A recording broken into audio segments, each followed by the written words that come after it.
Recouvrir le sol balafré de Marseille par de la mosaïque, c'est ce qu'on appelle le flacking. Avec ses petits carrés de couleurs, la magie de cet artiste lyonnais opère sur les trottoirs éventrés de la ville pour en faire des œuvres d'art à part entière.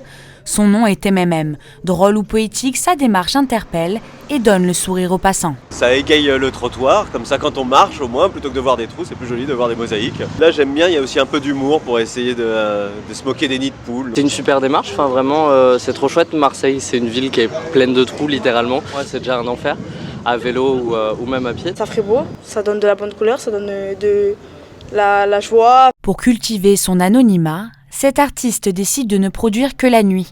Mais malgré ce mystérieux personnage, certains Marseillais assurent l'avoir aperçu. Le garçon qui faisait ça, on lui a demandé, il avait un peu un accent italien, me semble.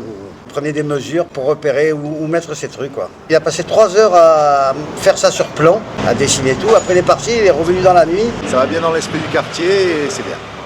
C'est artistique, c'est joli, je trouve. Ouais. Car pour l'inventeur du flacking, investir les rues de Marseille est loin d'être une coïncidence. Le flacking, c'est un acte d'amour et de réparation de l'espace public. Derrière chaque blessure du trottoir, il y a un petit événement, un petit accident de la rue.